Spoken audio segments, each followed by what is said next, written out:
మొదటి రాజుల గ్రంథము 19వ అధ్యాయము. ఆ భూకంపమైన తరువాత మెరుపు పుట్టెను. కాని ఆ మెరుపునందు యెహోవా ప్రత్యక్షము కాలేదు. మెరుపు ఆగిపోగా మిక్కిలి నిమ్మలముగా మాటలాడు ఒక స్వరము వినపడెను. ఏలీయా దాని విని తన దుప్పటితో ముఖము కప్పుకొని బయలుదేరి గుహవాకిట నిలిచెను. అంతలో ఏలీయా, ఇచ్చట నీవేమి చేయుచున్నావని ఒకడు పలికిన మాట అతనికి వినపడెను. అందుకతడు, ఇశ్రాయేలు వారు నీ నిబంధనను త్రోసివేసి నీ బలిపీఠములను పడగొట్టి నీ ప్రవక్తలను ఖడ్గము చేత హతము చేసిరి.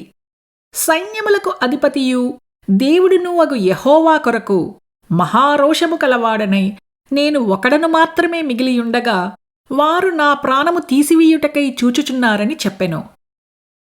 అప్పుడు యెహోవా అతనికి సెలవిచ్చినదేమనగా, నీవు మరలి అరణ్య మార్గమున దమస్కునకు పోయి దానిలో ప్రవేశించి సిరియా దేశము మీద హజాయేలునకు పట్టాభిషేకము చేయుము. ఇశ్రాయేలు వారి మీద నింషీ కుమారుడైన యెహూకు పట్టాభిషేకము చేయుము. నీకు మారుగా ప్రవక్తయ్యుండుటకు అబేల్ మెహోలా వాడైన షాపాతు కుమారుడైన ఎలీషాకు అభిషేకము చేయుము. హజాయేలు యొక్క ఖడ్గమును తప్పించుకుని వారిని యెహూ హతము చేయును. యెహూ యొక్క ఖడ్గమును తప్పించుకుని వారిని ఎలీషా హతము చేయును. అయినను ఇశ్రాయేలు వారిలో బయలునకు మోకాలునకయు నోటితో వాని ముద్దు పెట్టుకొనకయు ఉండు 7,000 మంది నాకు ఇంకనూ మిగిలియుందురు. ఏలీయా అచ్చట నుండి పోయిన తరువాత అతనికి షాపాతు కుమారుడైన ఎలీషా కనపడెను.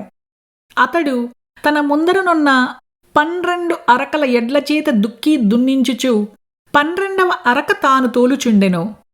ఏలీయా అతని చేరబోయి తన దుప్పటి అతని మీద వేయగా అతడు ఎడ్లను విడిచి ఏలీయా వెంట పరుగెత్తి, నేను పోయి నా తల్లిదండ్రులను ముద్దు పెట్టుకుని తిరిగి వచ్చి నన్ను వెంబడించెదనని చెప్పి అతనిని సెలవుడగగా అతడు పోయి, రమ్ము, నా వలన నీకు నిర్బంధము లేదని చెప్పెను.